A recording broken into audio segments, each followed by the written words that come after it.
Fala, meu povo, tá no ar mais um episódio do Pod Sport. O Pod Sport, que é um podcast original dos estúdios da Olá Podcast. E se você não conhece a Olá Podcast, acesse lá www.olapodcast.com e veja a infinidade de podcasts que temos lá à disposição. O Pod Sport também está no Deezer e no Spotify. E hoje, eu não sou o Diogo Hübner, mas eu tô aqui por um motivo muito especial. Esse projeto está fazendo um ano e nada mais justo do que trazer este convidado para contar a sua história, contar a história do Pod Sport e como chegamos até aqui depois de quase 60 episódios, eu acho. Seja bem-vindo ao Pod Sport, Diogo Hübner. Agora eu não falo mais. É legal que você quase acertou todos os... Zerei, os não lugares, foi? Não foi, Rafa? Quase todos os lugares que a gente tá, faltou o YouTube. Então, para você que ainda não é inscrito do Pod Sport no YouTube, vai lá, se inscreve, deixa lá a sua curtida, ativa o sininho para você ser notificado sempre que tiver um episódio novo do Pod Sport. Tá bom? É isso aí. É bom, ela quis me imitar, porque ela fala que mas é sempre a mesma coisa, tudo, mas é difícil fazer, é difícil falar, é um trava-língua, mas sai. Sai. Bom, mas obrigado, Camila, por me convidar para o Pod Sport, tá? É um prazer fazer isso daqui, hoje diferente, até mudei de lugar, mas é um prazer fazer isso daqui. Acho que ao longo desse ano a gente teve diversos papos muito legais, diferentes, com pessoas importantes do esporte, tanto de bastidores quanto de pessoas que fazem, né, o esporte acontecer, que é o intuito do nascimento do Pod Sport, certo? Certo. Hoje eu acho que você tem que contar a sua história no esporte, contar como que o esporte fez você chegar até aqui, mas acho que você pode começar falando do Pod Sport. Como nasceu, qual que foi da onde surgiu e como que a gente chegou aqui, conhecemos o Rafa, fez ele cruzar nosso caminho aí para... O Pod Sport, na verdade, a gente, durante a pandemia, eu estava semi-surtando, sou meio surtado para quem me conhece, estava semi-surtando mais um pouco, toda aquela situação de ficar dentro de casa, da situação que todo mundo enfrentou da pandemia. E aí eu comecei a caminhar às 5 horas da manhã na rua, e aí enjoei de ouvir música, comecei a consumir podcast.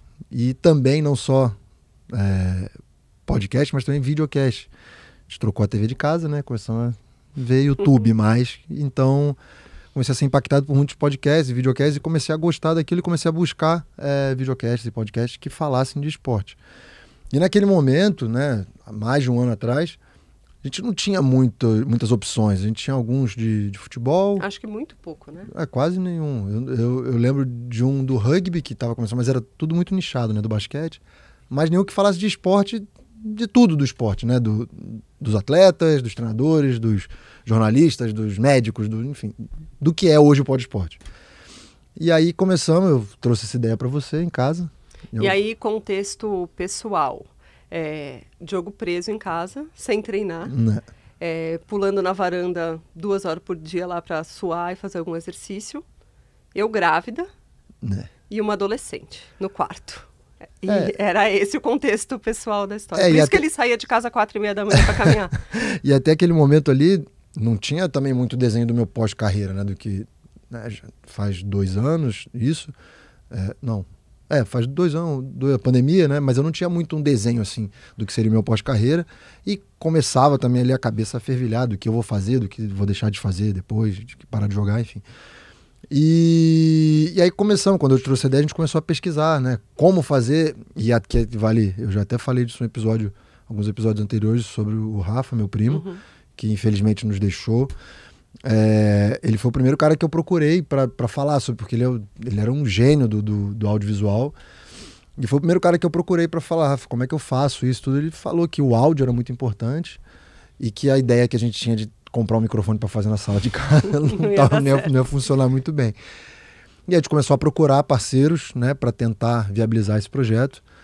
Enfim, entre vários caminhos, a gente chegou aqui através do Lucas Amadeu, né, um ex-chefe seu, que tinha naquele momento um podcast aqui na Olá Podcast, e ele apresentou a gente ao Bruno, né, que na época tocava as coisas na Olá Podcast, e a gente teve a primeira reunião com aquele ser que está ali fora, Rafael Salles, outro gênio do audiovisual, da produção de conteúdo, que eu lembro direitinho, a gente teve um primeiro papo, né, de videochamada, que foi muito legal, muito transparente. Eu já olhei para esse cara e falei, esse cara é meio doidinho, mas é bom de fazer coisa, né, de fazer as coisas acontecerem.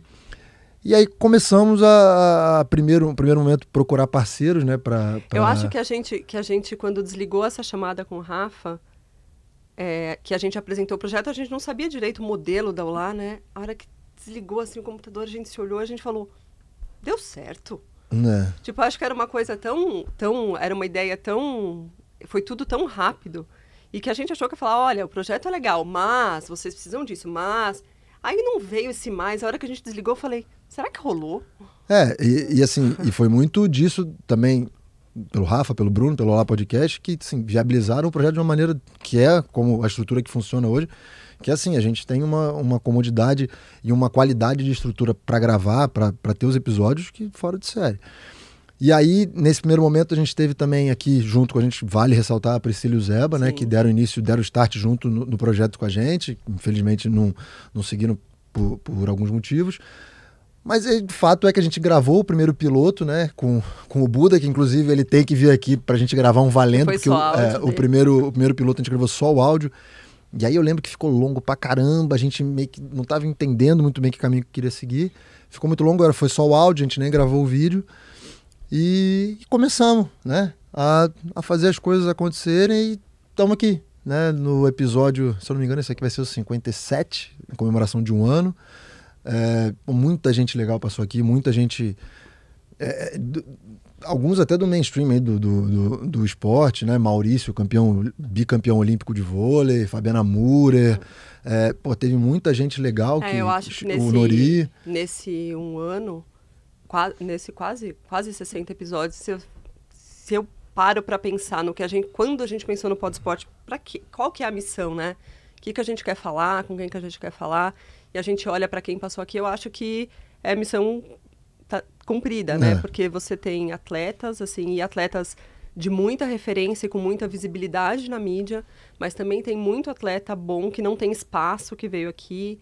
Aí você tem dirigente do esporte, você teve médico, teve a galera do movimento especial para falar sobre inclusão, a gente falou de esporte feminino, falou de marketing esportivo.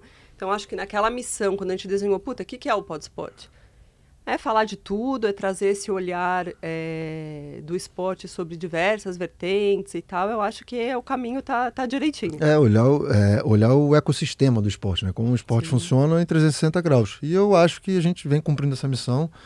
Esperamos estar aqui no episódio de número 120, falando do 2º ano e depois mais 3º ano. E aí, quem sabe, lá de Paris, né, Rafael? Fazendo o grande golaço do Podsport, que é o nosso objetivo de estar em Paris. Quem sabe, é um sonho, a gente tá desenhando algumas coisas para estar nas Olimpíadas de Paris, fazendo em loco lá o Podsport. Um sonho grande, mas que a gente está trabalhando para poder viabilizar esse sonho. Então eu acho que a história do Podsport ela é assim, ela está sendo construída. Eu sou muito orgulhoso disso tudo que vem acontecendo até aqui, né? Muitas vezes, muita dificuldade atrás, não de estrutura aqui para gravar, porque a gente tem tudo aqui do bom e do melhor, mas de agenda, de tempo de desenhar as coisas, de estrutura de projetos, né, que a gente pode. A gente teve alguns parceiros comerciais aqui nesse 1 ano também, Centauro, tivemos a Cafeinarme lá no começo. Então, assim, a gente tem algumas coisas, mas que a gente, debruçando um pouco melhor nesse projeto, a gente consegue fazer coisa muito maior também. E aqui eu acho que dá para puxar um gancho, eu abri uma caixinha de perguntas, que tem muitas perguntas sobre a sua história, esporte e tal, mas tem algumas sobre o Podsport, talvez a gente possa olhar elas agora e depois, quando você for contar a sua história, eu pego as outras. Você que é a host, você que manda. Só em casa. Uma intervenção do editor, vocês não falaram pro público que vocês são casados, tá? Mas ninguém entendeu? Será? Olha. Isso aqui pode virar uma DR a qualquer momento. Rafa, se virar, você avisa. Tá bom. Camila, minha esposa... E na verdade, quem manda aqui em casa? O quê? Eu. Eu só não apareço. Tá bom. Então vamos lá. Desde quando que você é minha esposa?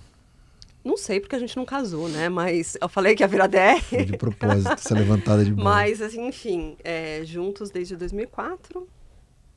né? Morando junto desde 2006. 2006, isso aí. Ó, Valha-me Deus. das diversas perguntas que chegaram sobre o Podsport, tem aqui o Vala, mandou uma pergunta. Que esteve aqui junto com o Dr. Gustavo. Isso, atleta, estudante de medicina, perguntando qual foi a maior dificuldade encontrada para gravar o Podsport nesse primeiro ano.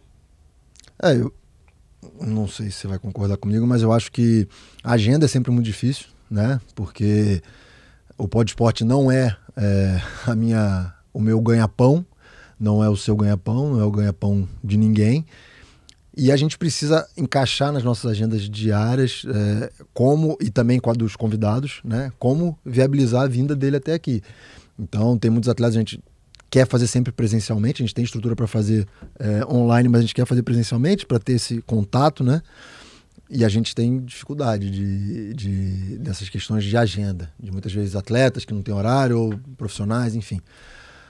Mas eu acho que essa é a maior dificuldade. Acho que é a agenda e acho que a gente se organizar mais como negócio, assim, ter nosso tempo. Tem uma parte mais comercial, assim, mais estruturada.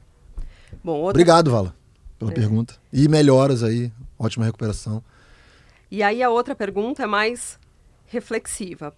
Depois desse um ano, com todo mundo que conversou, com vários profissionais, quais foram as principais opiniões que você mudou ou formou sobre o esporte? Então, acho que a gente fala muito sobre gestão, onde está o problema, por que não vai? Então, depois de tantas conversas, olhando todos os lados, você tem uma conclusão?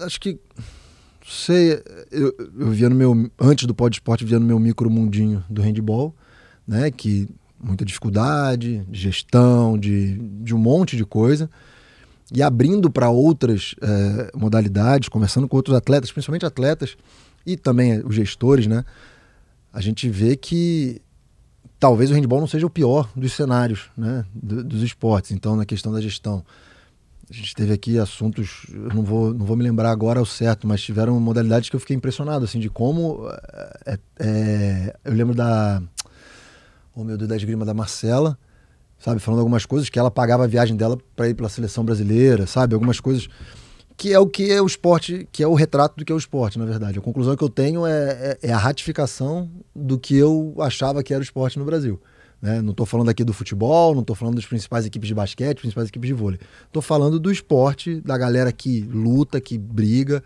não que esses outros não briguem, não lutem, mas que está no dia a dia ali sofrendo e não tem não tem essa devolução aí de estrutura, de remuneração, de atenção da mídia.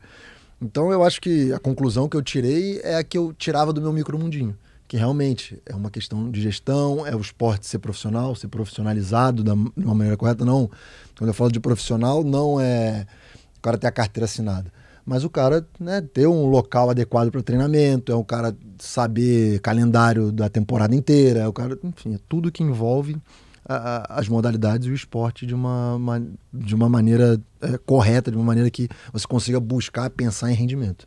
Boa, foi o Alan que mandou essa pergunta. E aí tem outra, que foi a Mônica, que também veio aqui. A Mônica que falou bastante de... Acho que falou de marketing esportivo, acho que a intenção inicial nem foi essa, né? E falou sobre esporte feminino, equidade, falou um pouco de futebol. E pode ser parecida a resposta. Ela pergunta: quais são os grandes aprendizados que você tirou de todas essas entrevistas que você já fez?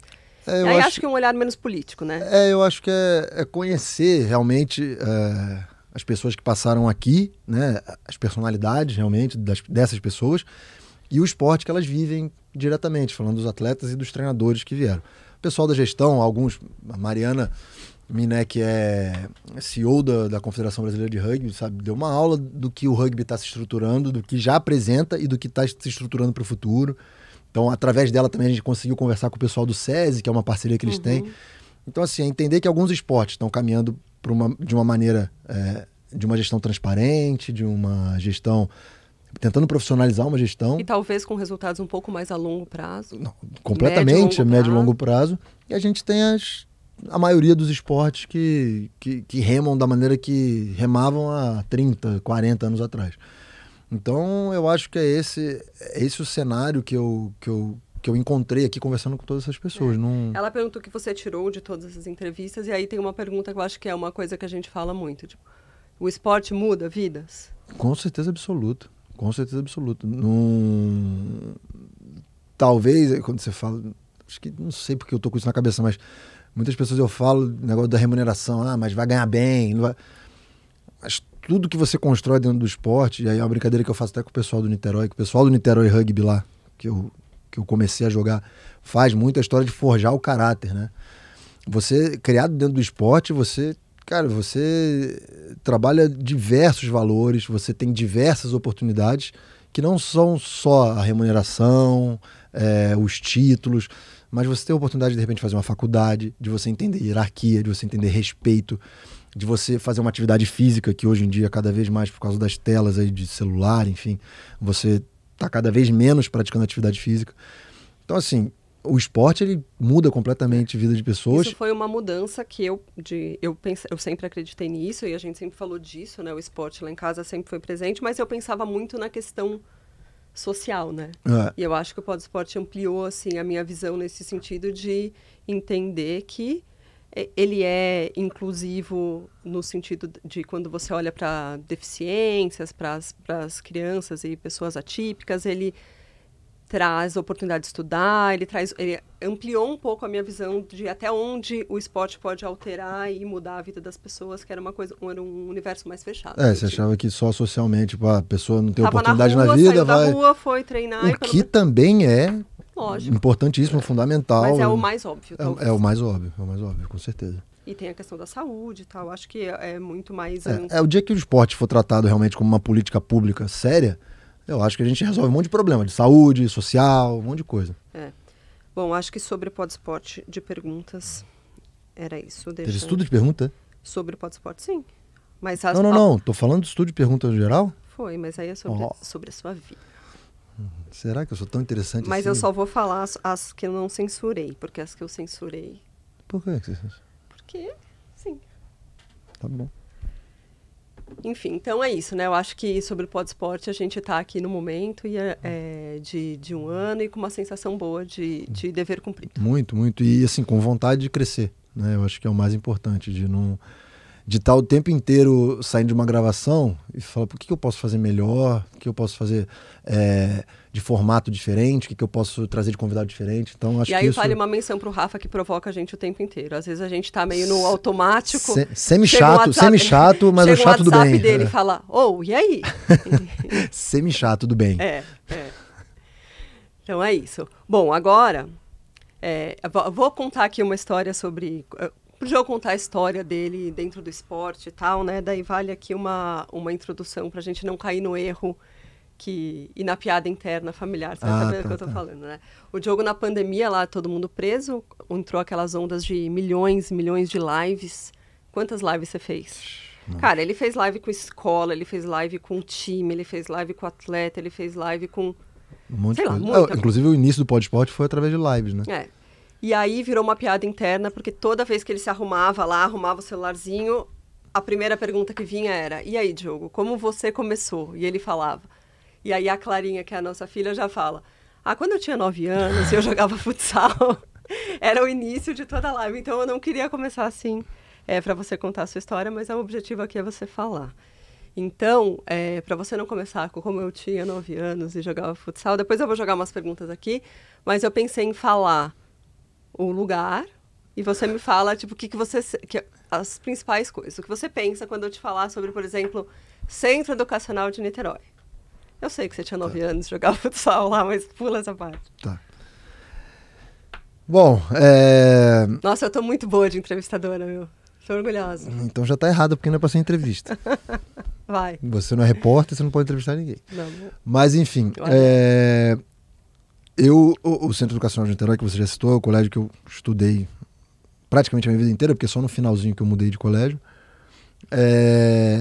Sempre foi uma escola que incentivou muito a prática esportiva. E não tem como falar do futsal dos 9 anos de idade. Mas não começou assim. Mas não começou assim. E aí tinha as atividades extracurriculares, como existem em várias escolas aí, as atividades extracurriculares que tinham os esportes. Então tinha o futsal, o handebol, o voleibol e tal. Porque muito o colégio, através dos professores de educação física, Ronaldo Goldoni, Luiz Antônio Brasil na época, e Cláudia Marim também, Martins, eu acho. desculpa se eu errei. Proporcionava essas atividades extracurriculares. E eu, como bom jovem, gostava de futebol, e meu pai também sempre gostou muito de futebol. Me levava para ver Botafogo e Olaria, Botafogo e Madureira, Botafogo e qualquer coisa ruim que o Botafogo ganhava, e aí por isso eu sou botafoguense, tá bom, Rafael? Porque, enfim. E eu comecei a jogar futsal, né? E jogava e tudo, mas me destacava muito mais como goleiro de futsal. E eu, na época, eu era muito grande, assim, pra minha idade, e aí o professor Luiz Antônio Brasil, que era o professor do futsal e do handball, me convidou porque você não faz aulas de... Só que pagava, né? Pagava essas atividades curriculares, pagava, e minha mãe falou, meu filho, não é assim, não dá. E aí eu fui fazer uma aula de handball e, assim, pelo que eu me lembro, já faz 30 anos isso, eu me apaixonei. E dali eu não saí mais. Então abandonei o futsal e comecei a jogar o handball. E eu lembro que o handball batia junto com a minha catequese, o horário. Era terça e quinta o handball, a catequese era aí terça e quinta. Aí a Bisa não liberava. Nossa, aí era criado com 3 mulheres, não sei o que, aquelas coisas e tal, mas eu dei um jeito, a catequese me virei e tal, e aí, depois que finalizei lá, aí eu realmente mergulhei no mundo do handball. E uma coisa que é legal falar, eu me apaixonei pela modalidade, comecei a jogar, comecei a praticar muito. Niterói tem uma história dentro da modalidade, na época já tinha o Bruno Souza, que não é tão mais velho que eu, é mais velho que eu, 6 anos, se eu não me engano, Bruno. E ele já tinha um papel de destaque, indo para a seleção de base e tal. E estudava na sua escola? Estudava na minha escola. E eu lembro uma coisa que me marcou muito, porque tinha umas categorias, né? Sub-10, sub-12, sub-14. Eu acho que na época era sub-16, sub-14 e sub-12. Eu tinha 9 para 10 anos e eu jogava sub-12. E aí eu queria treinar na sub-14. E aí eu lembro que um dia eu fui pro treino e um menino, e eu lembro do rosto do menino, eu lembro do nome do menino, Guilherme. O menino falou para mim, quantos anos você tem? Aí eu falei, eu devia ter na época, sei lá, 11, 12. Aí ele fez assim, então nem vou me preocupar com você que você não vai jogar, porque, tipo, sabe? Aí eu lembro o sentimento, sabe, de falar, como esse menino tá falando que eu não vou jogar? Por que, né? Guilherme, hoje contador. Guilherme. O pai dele era médico da seleção de vôlei, cara. E aí eu lembro que aquele moleque jogava vôlei, o moleque jogava handball, jogava bem, assim. Eu falei, o que esse moleque tá falando? E aí, enfim, aí a história desenrolou, né? E aí as coisas foram acontecendo, treinando cada vez mais, aí... Vale aqui também menção honrosa ao meu treinador Luiz Antônio Brasil, que até hoje eu não entendo como é que minha mãe deixou isso, com 12 anos eu fui para a Argentina de ônibus, né? E aqui é uma história até interessante porque...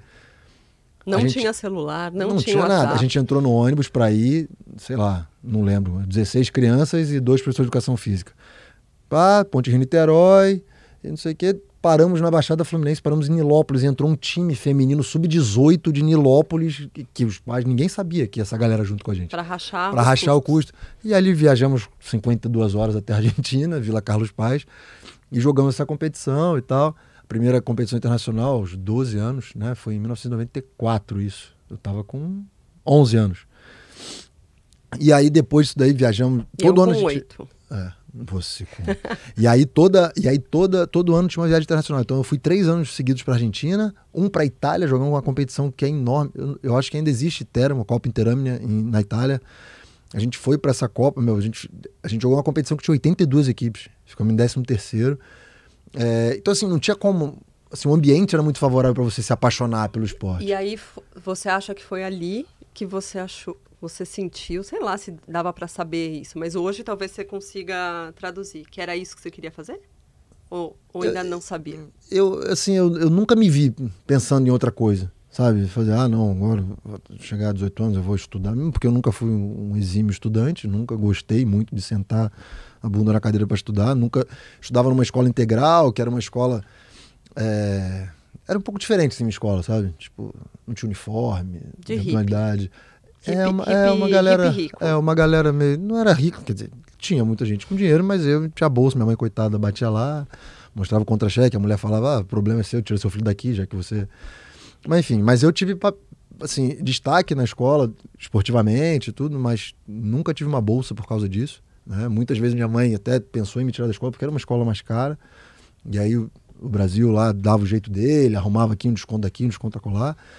Mas eu nunca pensei, nunca me vi fazendo outra atividade que não fosse jogar handball. Só que é muito louco, porque handball, a primeira vez que eu fui ver handball assim na TV foi em 1996, um jogo que eu inclusive tenho ele em DVD, que foi uma final de campeonato sul-americano aqui no Pinheiros, entre Pinheiros e Metodista. E o Bruno jogava na Metodista nessa época, então era o ídolo de Niterói, que estava numa equipe de ponta, e eu vendo na handball na TV. E meu irmão também, eu acho, então. Seu irmão tava na Metodista. E assim, foi a primeira vez que eu vi handball na TV. E assim, eu via tanto esse jogo, e era raro ter esse jogo na TV. Na ESPN Brasil, eu gravei... tô olhando o celular, eu tô vendo perguntas, tá? Pode olhar. Eu gravei esse jogo, eu gravei as falas nos tempos técnicos do treinador, do que eles falavam. Então, eu imagino. Foi, assim, foi uma fase meio doente da minha vida, assim. E eu sinceramente, nunca me vi fazendo outra coisa. Ah, não, agora eu vou parar de jogar e aí vou estudar, porque eu acho legal fazer contabilidade. Não. Foi muito natural, assim. Eu nunca me vi. Por isso talvez eu sofra hoje, nesse meu início de fim de carreira. Tem muita pergunta sobre esse A galera quer me aposentar de qualquer jeito. Não, as pessoas querem saber como você se sente. Aí tem uma pergunta aqui do Igor, que é seu amigo lá de Niterói. Ah, grande Igor. Ele pergunta primeiro qual o melhor chefe do Brasil. Eu acho que deve ter alguma coisa a ver com... Igor Maurício, chefe. Tem inclusive um podcast muito legal com o Jimmy Ogro, Foodtopia. Muito bacana, procura no YouTube, Foodtopia. Igor, beijão.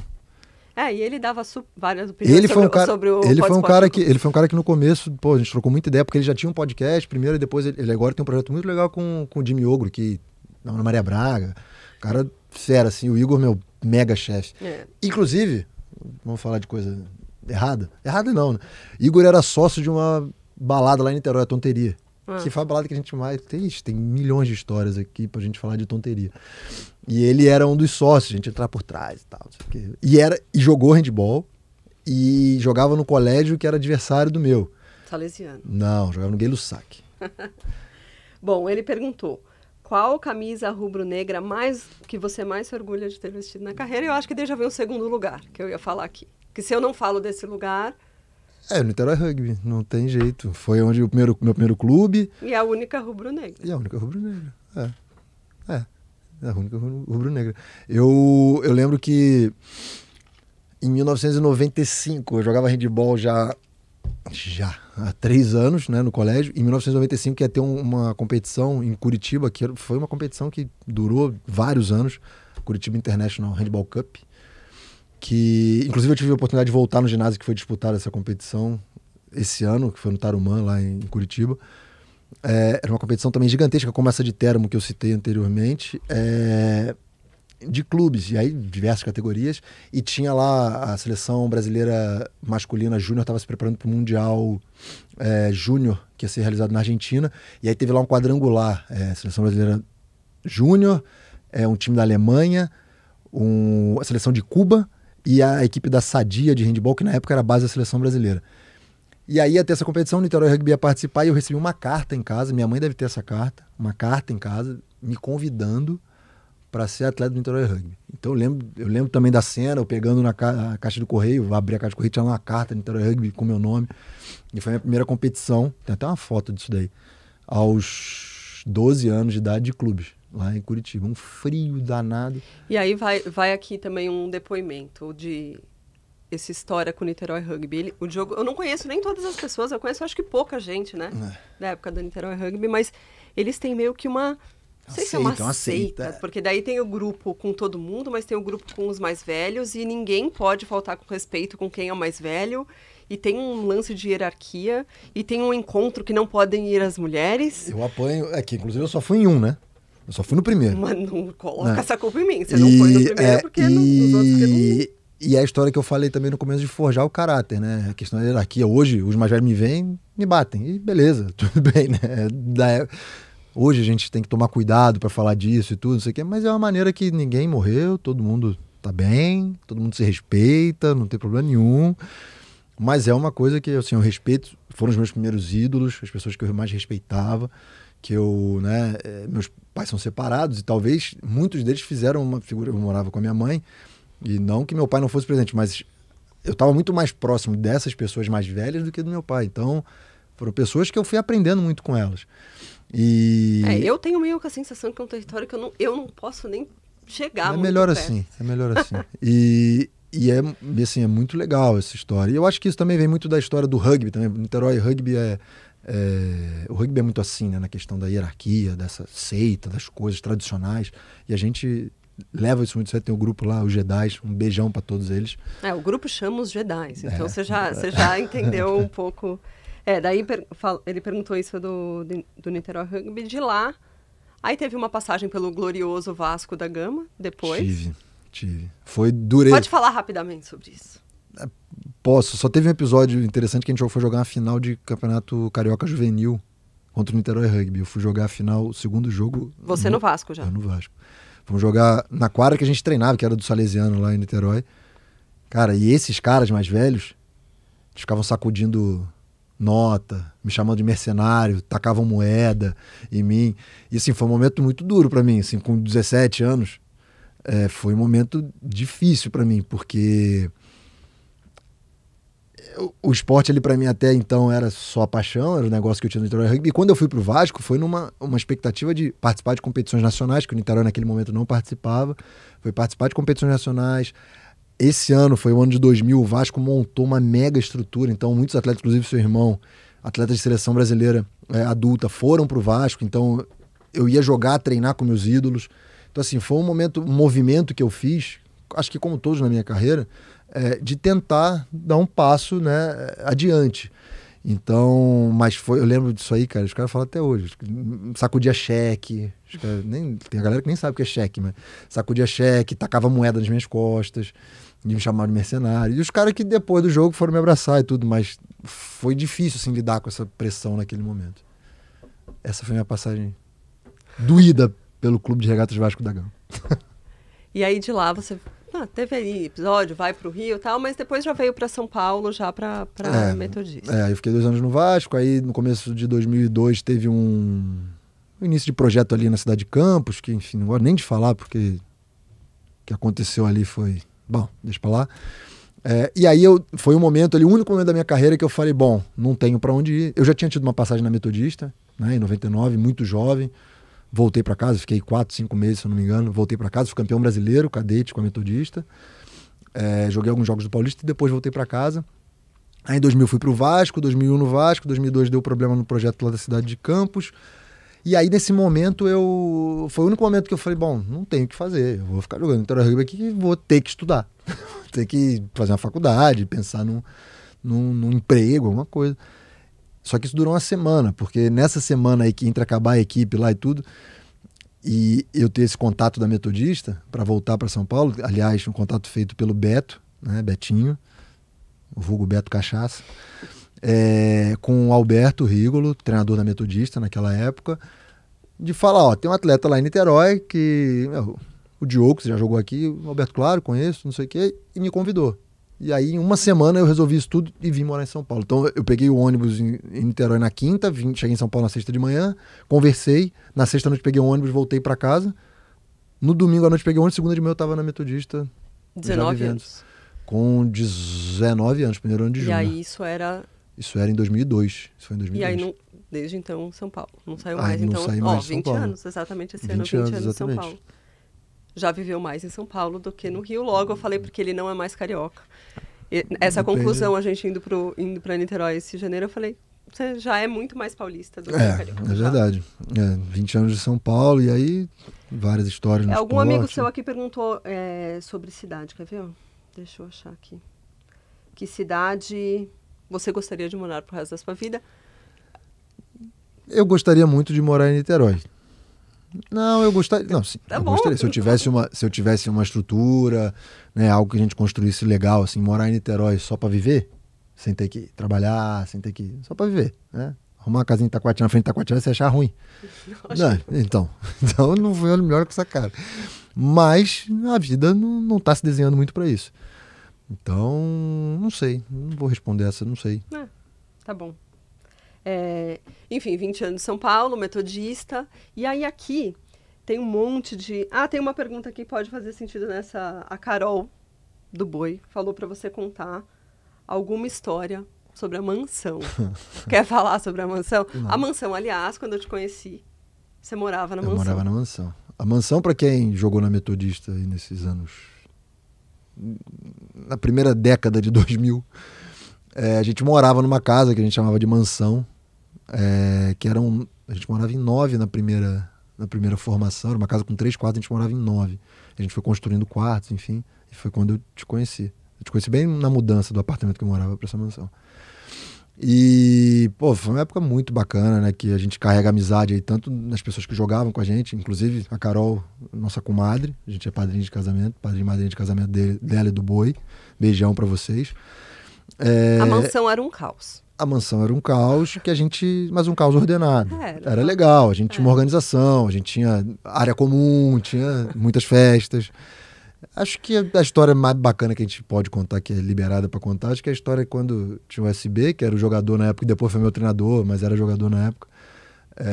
Ele passava para fazer a vistoria. Imagina, cara, o cara jogava comigo, ele fazia...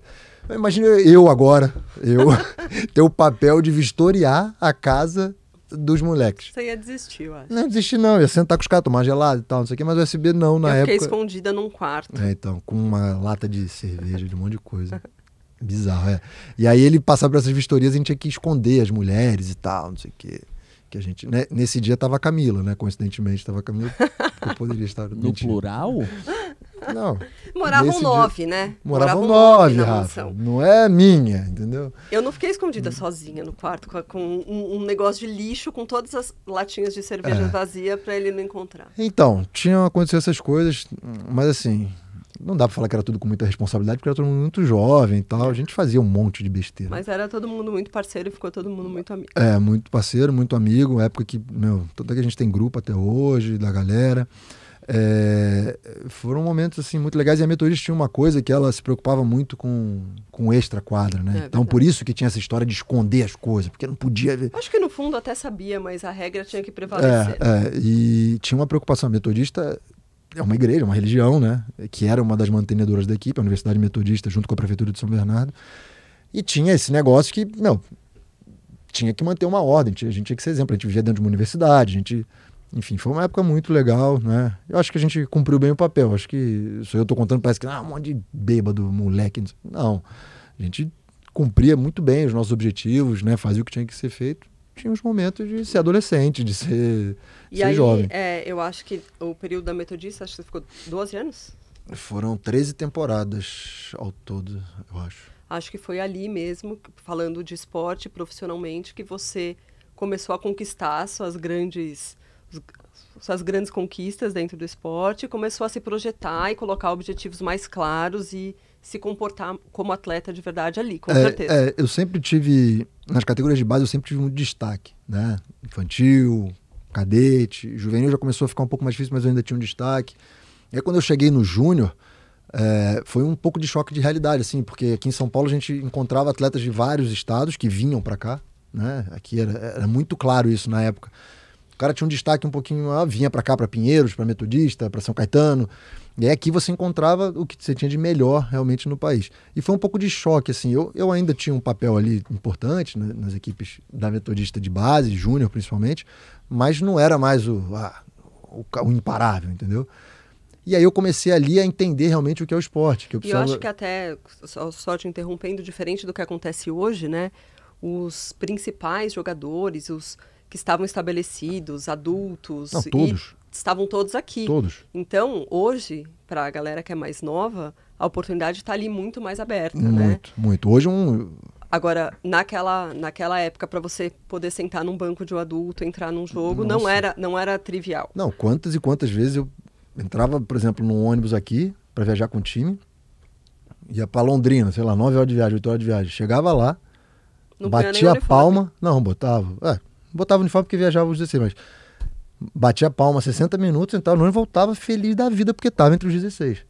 Então, assim, era uma maneira de falar, putz, eu tô ali na cara do gol, né? Se o cara der chance... Então, assim, o adulto não podia dar chance porque eu tava treinando muito, só que para eu entrar, tinha que alinhar Júpiter, Saturno, Netuno, Plutão. E aí, como é que ensina a molecada agora, tipo, essa galera mais nova a buscar isso, né? Porque você aprende ali com a situação, né? Como é que você faz com que essa galera mais nova que hoje tem esse caminho aberto, e às vezes eu sei que isso te como você veio de outra história, te provoca um pouco, assim? Como é que ensina? Como é que eles... Porque você tem ganhos com isso, certo? Certo. É engraçado, porque eu, quando tinha a idade desses que você está citando agora, eu tinha que ralar demais para poder estar entre eles. E agora, eu com 39 anos, tenho que ralar demais para poder estar junto com ele, porque inverteu, entendeu? Me virou de cabeça para baixo. Então, assim, não tem como ensinar isso, né? E não é culpa deles. É culpa da situação que se instaurou dentro da modalidade no país, né? O mercado europeu se abriu e eu acho que atletas têm que ir embora mesmo, de uma maneira ordenada, de uma maneira correta, não do jeito que está sendo feito, né? Muitos atletas o mercado nacional diminuiu. O mercado nacional diminuiu. Acho que agora tem um movimento de começar a aumentar. A gente vê algumas equipes aí se estruturando. Acho que pode ser que... Mas eu também não vejo atletas voltando. Entendeu? Acho que a gente ainda não tem um poder financeiro para poder, não, vou lá na Europa buscar um atleta que foi para lá, tipo o vôlei faz. Mas não ensina. Eu acho que as equipes que têm atletas muito jovens e alguns mais velhos, por causa do Pinheiros, eu acho que cabe esses mais velhos a tentar mostrar para eles, mas não tem como, porque você tem que viver aquilo ali. Você tem que viver, você tem que olhar pro cara. Eu lembro de chegar no treino da Metodista e falar, cacete, lá vou eu matar mais um leão, porque, meu irmão, vou ter que... E aí ficava fora do coletivo. Tipo, coletivo eu tava falando, cacete, o que eu vou fazer amanhã? E aí comia bola, tinha que treinar, e aí academia. E não tem como, entendeu? Isso é no dia a dia, não tem. Acho que hoje é mais um diálogo de tentar mostrar a importância que eles têm. Hoje é jogar muita responsabilidade nas costas dele. Tem que jogar. Meu amigo, você tá aqui, você é novo? Legal. Mas ó, a situação é essa. Aqui você precisa resolver. Porque você não vai ter esse tempo de maturação. Então a gente, ali no Pinheiros, a gente muitas vezes sofre muito com isso. Porque às vezes a gente julga o atleta que acabou de subir de uma categoria juvenil para o júnior que ele tem que resolver um negócio. Pô, ele nem passou pelo processo de maturação. Então tem que entender um pouco isso, mas não tem como ensinar. Não, né? Não, de jeito nenhum. Enfim, e daí lá, acho que na Metodista foram as suas principais vitórias de clube falando. As primeiras, derrotas, né? E as derrotas mais sofridas também. Sim, algumas, eu lembro de algumas, né? Eu lembro de um campeonato paulista que, em 2004, né, que logo que eu te conheci, que a gente jogou o Campeonato Paulista inteiro com a equipe júnior, porque mais da metade da equipe da Metodista estava com a seleção, então se adotou a postura de usar só os atletas da equipe júnior e alguns adultos que não tinham sido convocados. Como que vocês chamavam esse time? Expressinho. E aí a gente jogou muito bem o campeonato inteiro, e a gente jogou mal 2 tempos, era playoff de 3 jogos, a gente jogou o primeiro tempo do primeiro jogo muito mal e o segundo tempo do terceiro jogo muito mal contra a equipe de São Caetano, que usou os atletas que estavam na seleção. E foi uma derrota ali muito... Eu tinha 21 anos, eu era júnior ainda, mas fui muito bem nessa competição. Acho que ali foi um momento também a galera, teve oportunidade, e aí quando os atletas voltaram, já não voltaram... Absolutos. Já teve a aposta da Metodista em falar, opa, tem uma molecada boa aqui, tem uma molecada que a gente pode investir. Foi uma virada de chave ali em 2004, nesse Campeonato Paulista. Mas várias vitórias também, né?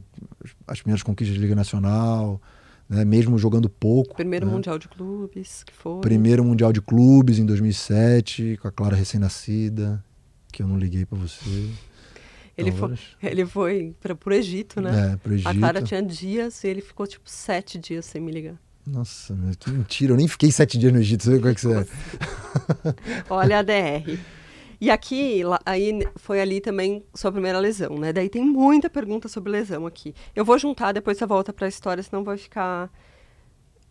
Como você faz para voltar, como que você faz para cuidar da sua cabeça depois de lesões graves? Qual o segredo? O Rafa Bernadelli, que eu acho que é seu amigo, que é preparador físico. O Rafa o Bernadelli é preparador físico hoje do basquete aqui do Pinheiros. Qual o segredo do mindset de sempre voltar bem depois de inúmeras lesões? Como que você fez para não desistir depois de tantas lesões na sua carreira? Então, quer falar um pouco sobre isso? Contar um pouco sobre suas lesões? Minha primeira lesão foi aos 24 anos, uma lesão de ligamento cruzado anterior do joelho esquerdo. Nem sabia do que se tratava. Eu via que algumas pessoas machucavam, mas também nunca procurei saber. Nunca tinha tido uma lesão até ali. Alguns entorses de tornozelos. A Kika pergunta, o que te motiva a continuar jogando em alto rendimento após tantas conquistas e lesões? Tá. Bom, a primeira lesão foi em 2006. Uma lesão de ligamento cruzado anterior do joelho esquerdo, uma lesão muito séria, que todo mundo, né? E foi um momento da minha vida que muita coisa aconteceu, né? Eu morava numa casa com 9 pessoas, tinha uma TV de 29 polegadas que nem tela plana era, né? Era de tubo, sem ser tela plana. um carro que eu tinha pagado uma parcela, tinha pegado mais da metade da entrada emprestado com você e com a minha tia, lesionei e você engravidou. Então, assim, foi o combo completo. Aos 24 anos. Aos 24 anos. E eu, hoje, só para vocês terem uma ideia, eu peso hoje 91 quilos. Eu cheguei a pesar 106 quilos. Não de se ver esse programa que vai entrar em estertério, porque tinha um vídeo de eu no caiaque, que o caiaque empinou, ficou famoso esse vídeo. Mas, enfim. E assim, acho que ali foi a minha primeira experiência. E eu, muito jovem, só esperava voltar, entendeu? O fisioterapeuta mandava, o Gustavo, né, que na época, e a Lorena também. Fazia as coisas, né? Batia o cartão na fisioterapia e tudo. E aí tive essa primeira lesão. E depois de um tempo, aí um ano após a lesão, eu já não lembrava mais e buscava com performance. Então foi a primeira lesão assim que eu nem... foi uma lesão. E eu nunca fui um cara que me machuquei. Tive lesões, assim, recorrentes, pequenas lesões, sabe? Entorse, ficava de fora de treinar porque estava doendo, porque não... E aí, só que aí em 2000, e a minha segunda lesão foi depois de bastante tempo, em 2009, em 2008, no final de 2008, eu tive uma lesão no ombro direito, que na final da Liga Nacional, enfim, eu tive uma lesão de slap do ombro direito, e que aí eu fiquei em 2009, fui pro Mundial 2009 na Croácia com essa lesão no ombro, voltei e fiz um trabalho físico com o Douglas, que foi o primeiro ano do Douglas, preparador físico, que já veio aqui também. Que eu fiquei imenso de forte, assim, ó, meu ombro ficou muito grande, uma proteção assim absurda no ombro e tudo, não sei o quê, e chegou no final do ano eu não aguentei, né? E aí tive que fazer a cirurgia do ombro direito, e eu já tinha uma outra lesão no ombro esquerdo que não me tirava de treinos, mas que me incomodava muito, e aí eu operei o ombro direito em janeiro de 2010, e em fevereiro de 2010 eu operei o ombro esquerdo. E ali foi o primeiro momento que eu falei, cara, eu preciso voltar bem. E aí, acho que as coisas foram se construindo, né? E aí vieram outras lesões. Mas esse momento de lesão de ombro aí, eu acho que foi em algum momento eu te vi num desespero. Não, essa foi a segunda. Foi a segunda lesão do ombro direito. Que aí, depois do Mundial da Espanha, em 2013, eu voltei, fiquei na máquina de ressonância 3 horas, porque eu fiz uma lesão, uma ressonância de ombro direito, uma de joelho esquerdo e uma de coluna. E aí passei mais ou menos na de joelho esquerdo, a de coluna tá tudo bem, e a do ombro direito estava diagnosticado uma outra lesão diferente, uma lesão de infraespinhal, né, do tendão infraespinhal, que eu tive que passar por uma cirurgia de novo. E nessa daí, realmente, foi o desespero. Porque 2, 3 meses Alguém após... pergunta aqui se em algum momento as lesões fizeram pensar que era o fim. Eu acho que esse foi o momento. Essa com certeza foi. Eu com 3 meses de pós-cirúrgico, eu não levantava meu braço, não conseguia levantar meu braço, que foi quando eu mudei de fisioterapeuta, né? E aí vale aqui também a menção a Taíra, que, me pegou ali, né, no colo, é isso, e eu tratava com ela das 7 da manhã até as 10 da manhã, ia pro treino, treinava, academia, fortalecimento, e ali também eu acho que me fortaleci muito mentalmente, né? Foi a primeira vez que eu falei, eu preciso fazer coisa diferente, eu não posso ficar na mesmice, porque eu não vou voltar a jogar dessa maneira e tudo. E deu muito certo, voltei a ser convocado. Eu lembro que a final da Liga Nacional, a gente acabou perdendo, a final da Liga Nacional, lá em Anápolis, foi o primeiro título de Taubaté da Liga Nacional, a gente perdeu aquela final, mas eu estava muito bem fisicamente, né, com o ombro muito bom, enfim. E ali, e nesse período me fortaleci muito mentalmente, nessa questão de me preparar, de preciso estar bem, preciso fazer coisas diferentes. E nessa lesão aí, eu já estava nesse processo também de Olimpíada, né? De ciclo olímpico. E que foi um período que mentalmente, pra minha cabeça, eu acho que foi bom, mas foi ruim, mas foi bom. Porque era uma neura absurda você... Eu não teria saúde para passar por outro, eu acho. Porque era uma loucura de tipo, a história do mantra de se eu não levantar e treinar, alguém vai estar treinando no meu lugar e vai tomar meu lugar. E aí culpa do Jordi isso, né? A história do vagão de trem, eu dormia pensando no vagão de trem e acordava pensando no vagão de trem, porque ele falava que a seleção é um trem de porta aberta. Pessoas entram, pessoas saem. E eu só pensava nesse maldito vagão de trem, que eu tinha que estar dentro desse vagão de trem toda vez. E aí aparecendo lesões, enfim. Mas eu, né, mesmo nesse processo olímpico aí, nesse ciclo olímpico de 2012 a 2016, apesar de eu me mantive, fui fazendo as coisas e sempre, depois dessa lesão do ombro, buscando coisas a mais a fazer. E aqui acho que vale um depoimento, assim, que é sobre resiliência. Eu não conheço, eu nunca vi ninguém. Ele reclama, é chato, reclama, mas ele vai, ele vai, ele vai, ele vai. Tem dias que eu falo, hoje ele não vai, e ele vai. Então, assim, é maçante para quem está do lado, eu e a Clarinha aqui, a gente pode dar um depoimento sobre isso, mas vai. Então, é Tem dia que impressionante. até eu acho que não vou, e vou. Entendeu? Então, E aí, ainda falando de lesão, o Zeba pediu para você contar o que aconteceu na última fase de Atibaia com o seu bíceps. E aí acho que vale só um contexto para ele contar sobre essa lesão, né? Era o final do ciclo olímpico. O ciclo olímpico foi... Cara, não consigo dizer o que é emocionalmente, porque eu acho que para algumas pessoas ele é mais simples, né? Porque eu acho que tem muito atleta que passa por esse ciclo com mais segurança, mais tranquilidade, apesar de ser um vagão de porta aberta. Tem gente que está com o seu lugarzinho mais garantido lá dentro do vagão. Porque e tem tem gente que está talento, na porta ali, 6 da tarde, de ônibus do vagão lotado, com gente empurrando para fora. Eu acho que você foi esse caso, né, nesse ciclo olímpico. E aí, emocionalmente, é destruidor, assim. O Diogo, ele queria ver sinais em tudo. Ai, porque se ele me chamou para tomar café, porque eu vou ser convocado. Nossa, mas ele não me chamou para tomar café e ele tomou café com o outro, significa que ele não vai me convocar, enfim. não, foi bizarro. Era desesperador, assim. E aí, na fase final, acho que ali tinham quantos atletas treinando? Eu acho que tinham 21, 22, mas... Era a última fase. Era a última fase, era uma fase de team building, né, que a gente chama. Era uma fase que não era de treino com bola, era uma fase só de treino físico e Para construir o grupo. e de atividades fora da quadra para uma construção de grupo. Então. E aí tinham 21 para ir 15. Aí eu acho que tinham 22, não lembro ao certo. Mas tinha corte para ser feito, tinha cagaço no meio. E aí, sei lá quanto tempo ele ficou lá, uma semana, 10 dias dessa fase, eu não sei exatamente. E cada dia ele me ligava com uma sensação. Olha, eu acho que eu vou. Eu acho que eu tô entre os 14. Nossa, talvez eu esteja o 15º, porque o 15º não joga, né? É tipo um reserva imediato, né? Mas vai com o grupo. E aí... faltavam, acho que uns 3 dias para a fase, 3 ou 4 dias para acabar a fase. A gente ficou essa semana, acho que foi uma semana em Atibaia, e aí tinha um final de semana de folga, e na outra semana, treino com bola. E aí, mais pro final, acho que no meio da semana, a gente teve uma atividade que era uma caminhada na pedra, esqueci o nome da pedra lá em Atibaia, famosa, esqueci. E aí tinham momentos lá dessa caminhada que a gente precisava escalar algumas coisas e tudo, enfim, super normal, né? E aí, só que nessa época eu já tinha minhas questões com um monte de lesão, joelho já enchendo o saco, ombro já enchendo o saco, né? E aí eu fui subir uma pedra, né? E aí eu fiz a força com a pedra, fiz a força na pedra para subir, levantei, quando eu girei, eu senti um estalo no meu ombro. Um estalo muito forte, uma dor absurda. E na hora eu sentei, eu falei, eu não tô acreditando nisso.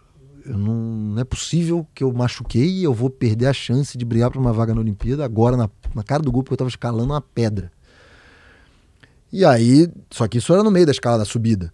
E fui quieto, com muita dor, eu tava um frio, muita dor, subi e tal, não sei o quê. Aí depois descemos, né? Porque escalar é aquela história.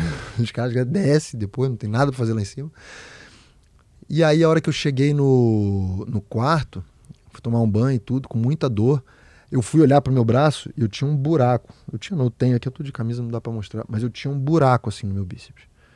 E aí quando eu vi o buraco, eu pensei, lesão muscular. E lesão muscular é aquela história. Ou você tem função no músculo ou você não tem. Então eu pegava, tomando banho, eu pegava o vidro de shampoo e fazia força assim pra ver se eu conseguia. E eu conseguia levantar o vidro de shampoo, né? Tipo, eu tinha um movimento do braço. Falei, bom, é uma lesão muscular porque tem um buraco, mas mas com muita dor. E aí desci pro jantar, acabou o jantar, eu cheguei no Gustavo, fisioterapeuta, meu amigo, na época era o fisioterapeuta da seleção, eu falei, Gustavo, acabou aqui o jantar, sobe pro seu quarto, eu e você tranca a porta e preciso falar com você. Aí ele já, o que aconteceu? Eu falei, vai. Cheguei lá, mostrei pra ele, ele arregalou 2 olhos desse tamanho. Falei, cara, não faz essa cara, você não pode fazer essa cara. Aí ele falou, não, vamos fazer uma chamada com o Dr. Gustavo. O Dr. Gustavo que teve aqui também, o Dr. Gustavo Rocha, meu amigo também, pessoal, se tornou meu amigo pessoal. Fizemos uma chamada de vídeo, o Dr. Gustavo olhou assim e falou, bom, seguinte, isso aí é assim, ó. Isso aí se chama síndrome, acho que é síndrome do Popeye, lesão do Popeye, bíceps do Popeye.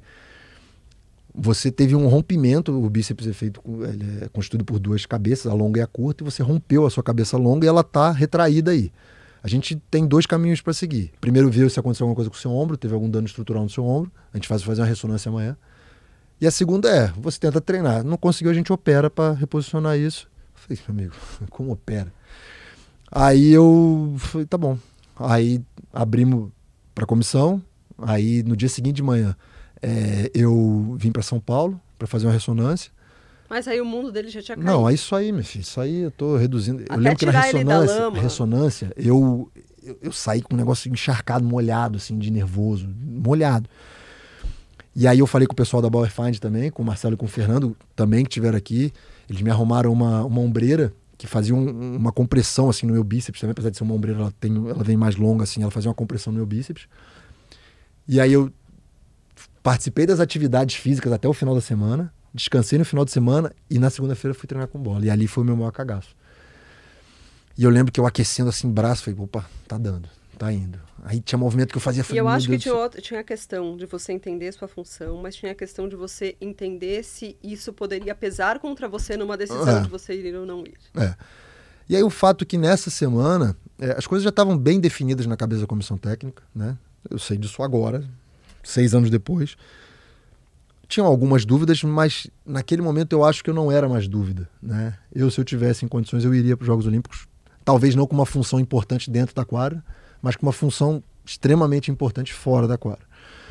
E o fato é que eu simplesmente enfiei essa dor e esse receio no meu fiofo e falei, meu irmão, vamos embora, treinar. E tudo deu certo. E eu lembro que até lá na Olimpíada, um treino a gente fazendo, eu sentia, tipo, a cabeça descendo mais um pouco, sabe? Tipo, ela tava se ajustando ainda. Ela tá aqui, tá embaixo, meu bíceps, quem me conhece vê, é muito feio, assim, uma petequinha. Não, uma petequinha feia, assim. Mas, enfim, tô aqui, sobrevivi. Então, o Zeba, beijão, o Zeba lembrou dessa história, que ele tava junto, né? O Zeba não foi para os Jogos Olímpicos, mas tava até essa fase aí. Viveu esse drama junto comigo, porque a gente tem alguns atletas que são meio confidentes nossos, a gente, né, fala alguns dramas, tem uns que a gente não pode abrir porque são concorrentes direto, a gente gosta, mas então fica naquele negócio mais ou menos. E aí, falando de Olimpíada, também tem um monte de perguntas sobre isso. Quer falar um pouco como foi aí a trajetória? Como é que foi para chegar lá? Sempre, você contou aqui em um episódio... Com o Maurício, eu acho. O momento que você falou aí, eu quero viver isso na vida. Eu acho que eu fui descobrir isso depois, né? Quem não viu o episódio com o Maurício, mas eu fui descobrir isso depois, que eu acho que a vontade de estar numa Olimpíada aconteceu com o título masculino do vôlei em 1992, que eu vi aquilo tudo lá, falei, nossa, que festa, que negócio. E ali eu, desde ali não, né? Depois de comecei a entender o que é a seleção brasileira, o que é estar num grupo, comecei a perseguir. Então, em 2008, né, não era convocado, mas já tinha condição ali talvez, mas tinham 2 atletas muito bons na época, né, excepcionais, 2 caras que eu sempre me espelhei muito, o Léo e o Bruno. Em 2008 não fui convocado, 2012 também tão pouco no ciclo aí, eu tinha idas e vindas ali entre os ciclos, mas nunca estava realmente ali com chance de ter oportunidade. E quando chegou 2012, com a volta do Jordi, que ele me convocou a primeira vez, eu falei, meu irmão, ou é agora ou não é.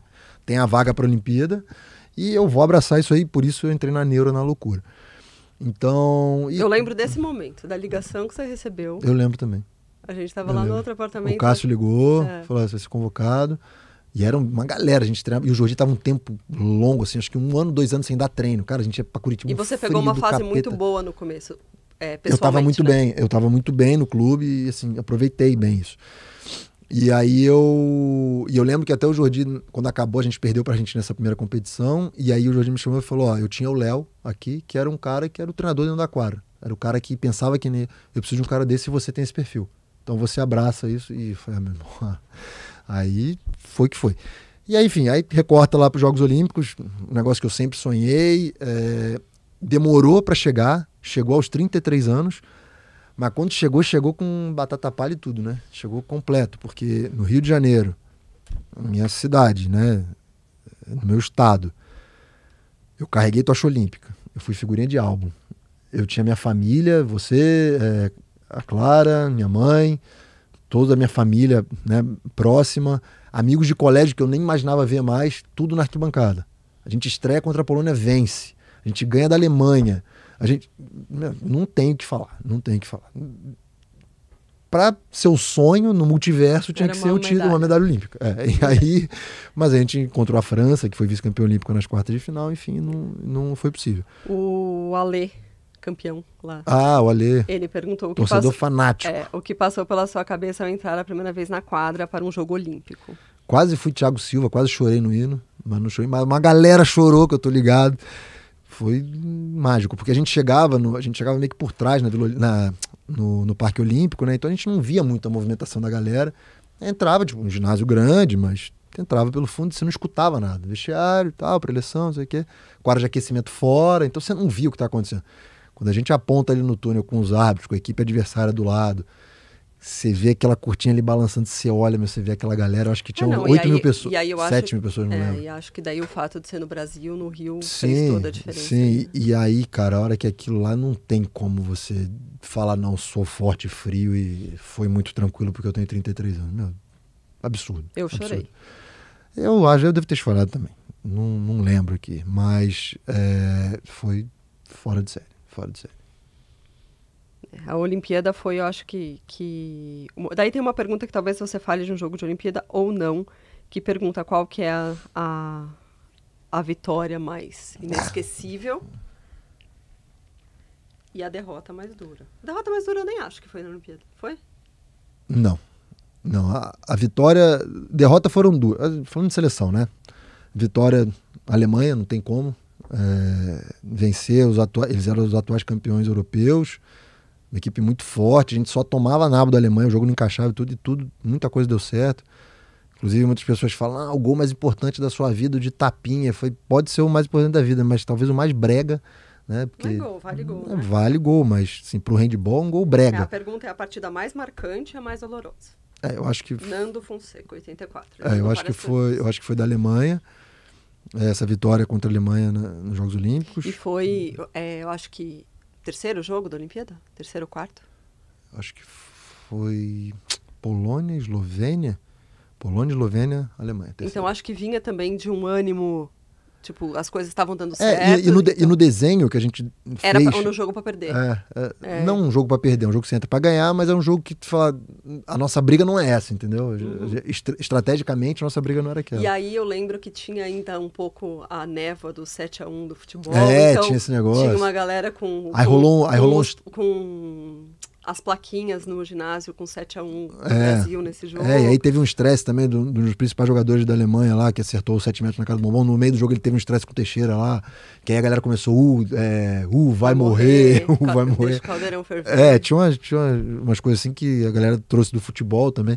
Então, assim, foi um negócio porque eu acho mágico. que a Olimpíada traz uma coisa diferente, né? Porque quem tá ali não é o amante do handball, né? Não, é o cara que quer compra torcer pra sua nação. Você compra os tickets ali que você é sorteado. Gostaria muito... Que as 9 mil pessoas continuassem assistindo. Exatamente. Durante todo o ano, não só durante as Olimpíadas. Porque o handball foi o segundo maior público da Olimpíada. Só perdeu pros estádios. Pro futebol e pro que atletismo, que era um estádio. Não, acho que não perdeu pro atletismo.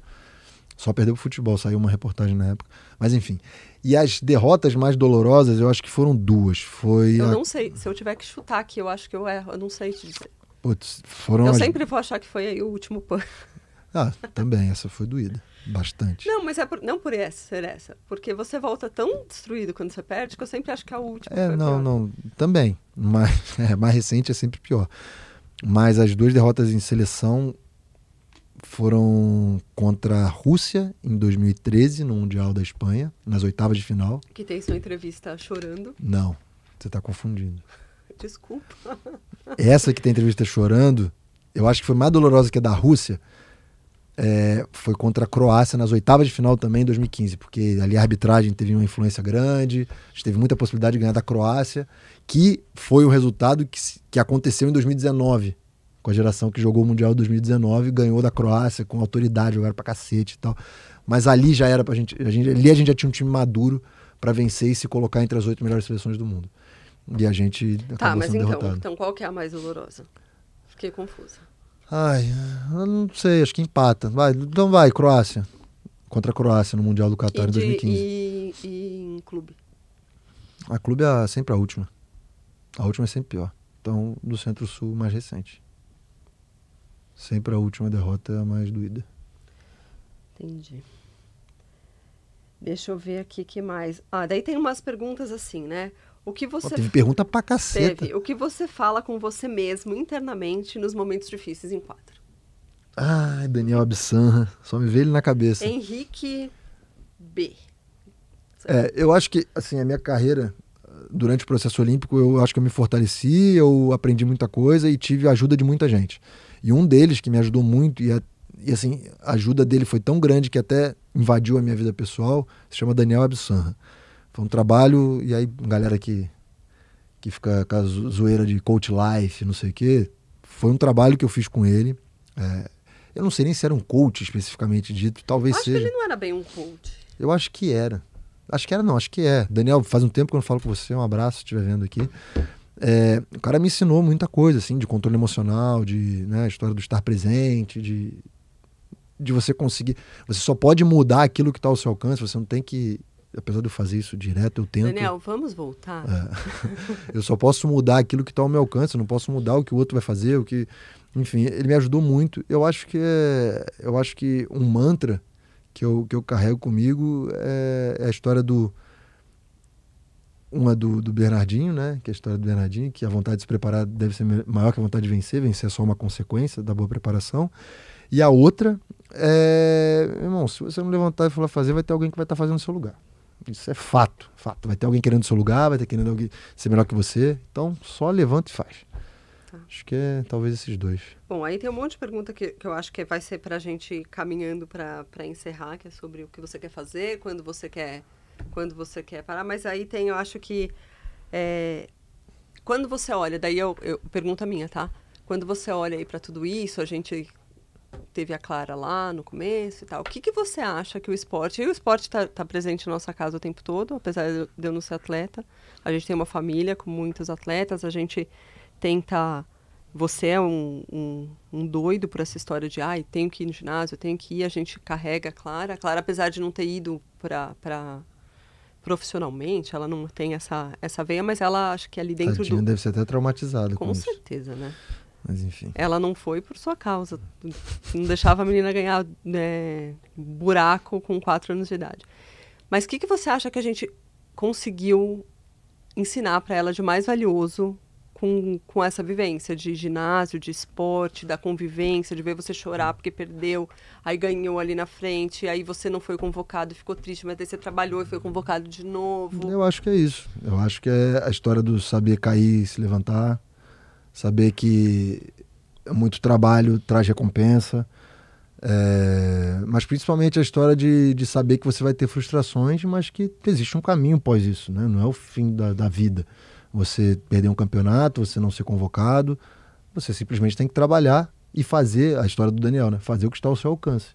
Então, tudo que a história da convocação para a Olimpíada, eu estava muito tranquilo se eu não fosse, eu ia ficar muito chateado, obviamente, mas eu estava muito tranquilo se eu não fosse porque eu fiz tudo. A única coisa que eu não fiz foi jogar na Europa. Eu lembro que a gente falava muito isso. A única coisa que eu não fiz foi ir jogar na Europa, né? Porque ali também ia mexer com uma estrutura familiar que não era tão simples, mas talvez se alguém virasse para mim e falasse, se você tiver que jogar fora e garantir a sua convocação, você vai, a gente teria dando jeito.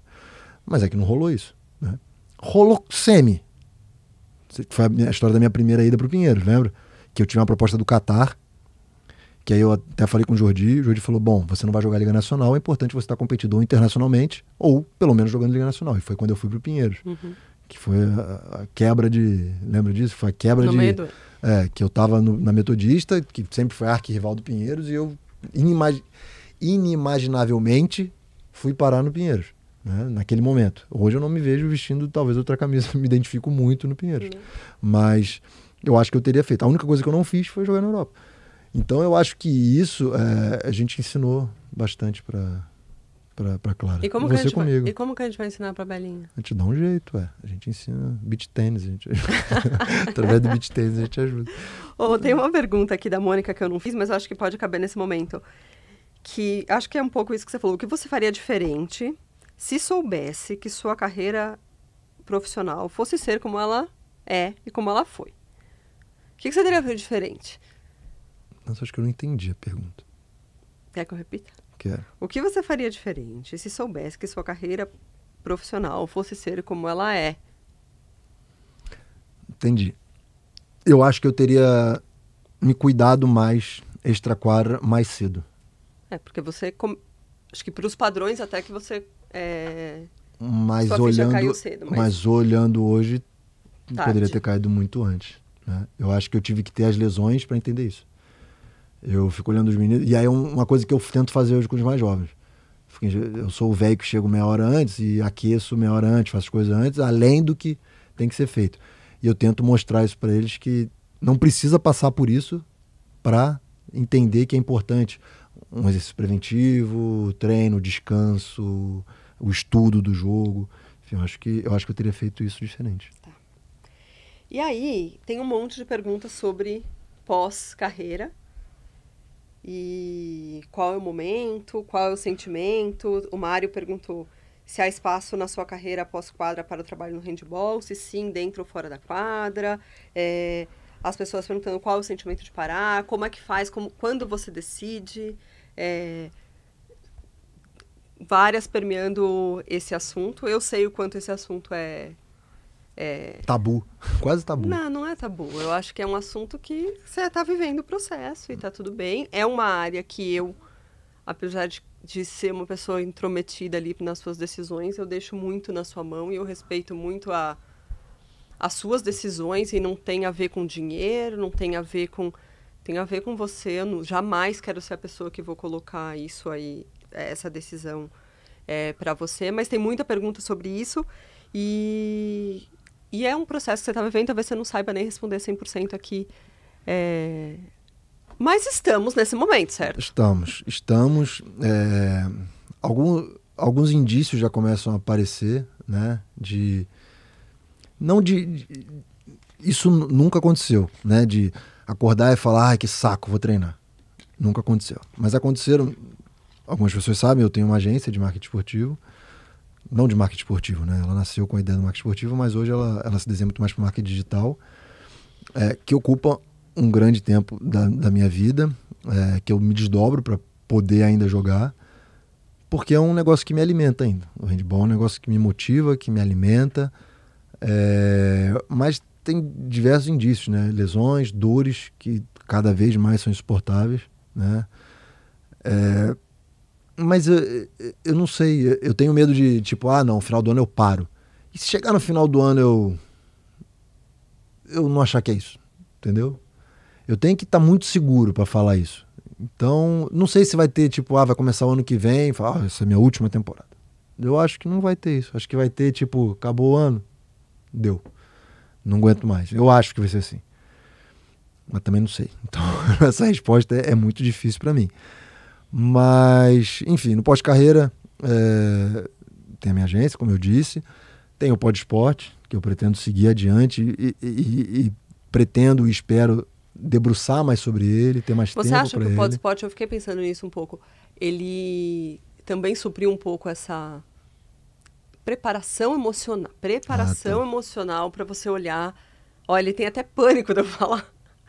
Não sei.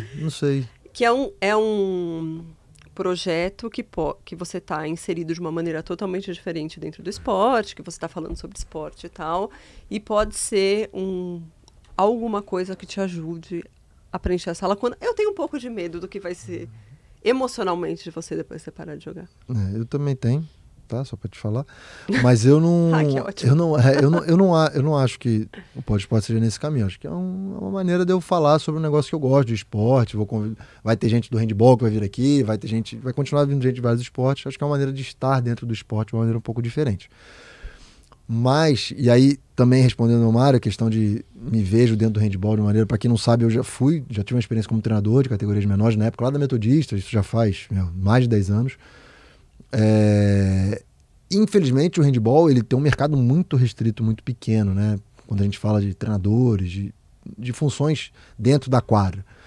Então foi uma coisa que ao longo do tempo eu fui deixando ir, né? Foi um caminho que eu fui deixando de tomar, mas que de repente pode aparecer uma oportunidade, não sei, e muda tudo. Já foi um objetivo. Já foi um objetivo, hoje não é mais um objetivo, mas, né, a gente está aberto a de repente voltar a ser. E fora da quadra eu não me vejo muito, cara. Eu, sei lá, talvez de uma outra maneira, mas... E eu não me vejo muito porque eu vejo muitas pessoas que saíram do handball falando que não, quando eu parar de jogar, eu vou ajudar, vou dar minha contribuição porque eu quero devolver pro handball. Cara, não tenho nada a devolver pro handball, cara. Foi uma troca. Né? Foi uma troca. Eu dou pro handball, o handball me devolve, e ele me dá e eu devolvo. Eu acho que assim, esse negócio de sentimento de dever alguma coisa pra modalidade, eu acho que não. O momento que eu quis talvez devolver de uma maneira um pouco diferente, fui barrado, né? Então, enfim, isso é papo que eu não gosto nem de falar, porque é uma coisa que me... Mas já foi ouvir esse assunto em vários episódios. Já houve. E, assim, eu tenho uma posição muito clara quanto a isso, né? Uma situação ridícula do que aconteceu, de situação política que eu realmente não sei fazer política. Eu descobri isso e prefiro me manter longe. Nem acho que é isso. Eu acho que hoje, passado um tempo disso, né, dessa história toda de comissão de atletas e tal, e eu acho que eu posso falar, você talvez não queira falar, mas eu posso dizer. Não, hoje, eu não tenho problema nenhum de falar. Não, é que hoje eu acho que a situação é muito clara, porque se tivesse desenhado aquilo e hoje a gente tivesse uma situação estruturada, atuante, você ia falar, realmente, talvez eu tivesse errado. Não, bizarro. Mas corta o tempo, vem pra hoje. Bizarro. Né? Tamo aí. Talvez pior do que estava antes. Mas, enfim, não quero falar disso. A gente, e assim, fora da quadra, eu não me vejo aí nessa questão aí de, sei lá, manager, de CEO, eu acho que as coisas vão acontecer naturalmente, você vai avaliar as situações. Acho que quando você fala de handball, uma coisa é o que você está estruturando na sua vida nas outras áreas. Mas acho que quando fala de handball, você ainda não está nem pronto para buscar outras. Não. Acho que vai ser uma coisa muito mais orgânica. Você está dentro de um lugar que pode te trazer algum caminho ou não. Enfim, também não dá para saber, mas eu acho que você vai avaliar. Mas o coração não está pronto ainda. Não, acho que não. Eu acho que não, mas eu acho que vai ser assim. Eu acho que eu não vou... esse vai ser o último ano. Acho que vai acabar o último jogo da temporada. Mas tem que ter a despedida. Jogo a jogo. Tem que ter o jogo de despedida, não? Não. Ixi, eu não tenho emocional pra isso, não, eu acho. Eu tenho emocional pra jogar o jogo. Agora, vai ser o meu último jogo. Tipo, foi do Zeba, que foi do cacete aquilo ali, meu. Foi putz, fantástico. Acho que bem à altura do que ele fez dentro da quadra. Verdade. Eu acho que eu não é que eu não mereço ter algo do tipo, mas não é... Acho que aquilo ali não é pra mim. Eu acho que vai ser acabou? Valeu, foi legal, bom, bacana. Vou chorar 3 semanas e meia, mas a vida vai seguir. Mas eu não tô preparado. Depois a gente faz um jogo lá em Niterói. É isso, a gente depois dá um jeito. Leva Com pode esporte, pode esporte, sei lá, acho que é algo do tipo. Entendi. Bom, e aí você falou, acho que a gente falou meio que tudo. Ficou alguma coisa aí que você queira falar de carreira? Não, acho que é importante isso. Tem uma pergunta da sua mãe, gente. Calma, não posso. Minha sogra, não fazer a pergunta da sogra. Aí é ossada, hein? Calma, deixa eu achar. Aqui. Mas então, como você está se preparando para deixar as quadras? Preocupação de mãe, só para deixar registrado, acho que você já meio que contou, né? E assim, não citei minha mãe nesse episódio, né? Ou pouquíssimo do que ela merece, porque minha mãe vale a menção honrosa. Se eu hoje estou nesse lugar aqui, que o handball me trouxe, foi ela que me trouxe até aqui, né? Tudo que ela fez, assim, eu até brinco com ela às vezes que ela deve ter passagem parcelada das minhas viagens pagando até hoje, porque era queimando o dedo fazendo churrasquinho lá na escola, vendendo rifa. Essa daí, puta que pariu e meio. A gente tem que fazer um episódio Dia das Mães especial, fazer um episódio aqui, trazer umas mães emblemáticas. A mãe da Kika tem que vir, porque a mãe da Kika também é. A gente faz um episódio dos Mães do Esporte aqui. Legal. Acho que pode ser um próximo aí. Um próximo Dia das Mães. Mas enfim, minha mãe... faltou? Não. Contar alguma coisa? Não, acho que é isso. E aí você falou, da troca, o handball, vou devolver. Se eu tiver que falar aqui, o que o esporte, o handball te deu? Vai para encerrar bonitinho. E você encerra, porque eu já abri esse episódio, já foi uma superação, ao final fica com você. Eu acho que a minha vida, como eu disse, quando eu estava contando a minha história lá no Centro Educacional de Niterói, eu nunca pensei em fazer outra coisa, né? Eu acho que por isso que eu sofro com esse início do fim. Porque, apesar de já estar fazendo outra coisa, vai ser uma lacuna que vai deixar que eu vou ter que preencher de alguma outra maneira. Vai ser ou com beach tennis que a gente brinca, vai ser com as memórias, com recordação, eu não sei. Mas... Bom, memórias lá em casa... Não falta. Falta espaço, memórias guardadas ali dentro. Mas eu acho que vai ser... Vai ser assim, acho que o handball, ele se confunde com a minha vida, sabe? Eu acho que como muitos atletas que também, né, se confundem devido com o handball. O handball, e o mais legal é que você também, desde que você está junto comigo, você comprou essa briga, você veio junto comigo, você também... eu acompanho o handball antes de você, por causa do meu irmão. E quando você, né, entrou nessa loucura, porque eu acho que também se fosse outra pessoa também teria surtado, porque segurou muita bronca, segurou, né, muito rojão. A Clara, acho que minha família, ela muito se confunde, a gente gosta de receber amigos, então às vezes meninos que me viam jogar na televisão, de repente se veem estão dentro lá de casa, no churrasco. Então assim, a minha vida ela gira em torno do handball. Meus amigos lá de Niterói são do handball. Então eu só tenho a agradecer a modalidade, né? E assim, acho que é ainda uma troca, não foi, parece que eu tô parando de jogar, cacete. Eu acho que é uma troca legal ainda e enquanto estiver sendo legal, eu vou seguir enquanto eu aguentar. Acho que é isso. É isso. Quase chorou? Quase emocionei agora, né? Não me emocionei. É isso. Certo? Certo. Cara, que bom. Achei legal esse episódio, diferente. Obrigado pela ideia, né? Acho que eu converso com muita gente, quero saber a história de muita gente e às vezes a minha fica aí... A gente não contou tão linearmente, mas acho que não era acho que a ideia é o bate-papo, é um negócio legal. Eu acho que ficou um episódio bacana de um ano, né? Para fazer esse marco aí do ano do Pod Esporte. Agradecer aí a Rafa, agradecer ao Rafa, ao Bruno, o Olá Podcast, todo mundo, os parceiros que a gente já teve, Centauro, Cafeinarme. Agradecer aos meus parceiros que estão junto comigo também como atleta, Bauer Find, Cafeinarme, Masmu, quem mais que tem? É isso aí que eu tenho. Tá bom. Agradecer ao Esporte Clube Pinheiros, né, por ainda, eu aos 39 anos, apostar em mim, me dar a oportunidade de estar junto com esses meninos que me renovam a cada dia. Enfim. E acho que é todo mundo que veio aqui, né? Todo mundo que aceita o convite vem aqui. Todo mundo. E assim, o mais legal, acho que todo mundo sai daqui, a não ser que tenha algum que seja sem vergonha, mas todo mundo que sai daqui, pô, gosta, quando sai o episódio, fala, putz, que legal, divulga, sabe? Muito bacana mesmo. Desde o primeiro lá, que foi o Nori, até o último que gravou aqui com a gente, a última que gravou com a gente foi com a Lívia, que vai sair na semana que vem. Pô, todo mundo, assim, super curte. Então, e fica a missão aí do próximo ano da gente fazer coisas diferentes, né, Rafa? Isso, senão o Rafa vai embora e me larga. Fazer umas coisas fora do estúdio e mudar um pouco aí. Legal. Curtiram? Fechou? Que bom. Quer dizer, acho que sim, espero que sim. Certo? Então eu que encerro? Então beleza, então para você que curtiu mais esse episódio do Pod Esporte, não esquece de ir lá no Spotify, no Deezer, no Olá Podcast, curtir esse episódio, curtir o nosso canal. Também aqui no YouTube, deixar o seu like, se inscrever no canal, ativar lembrete para que você receba o nosso conteúdo assim que ele sair. Tá bom? Eu sou o Diogo Hubner, essa foi Camila Folhas, nossa host do dia. Tchau, tchau. Tá? E um abraço, valeu, fui.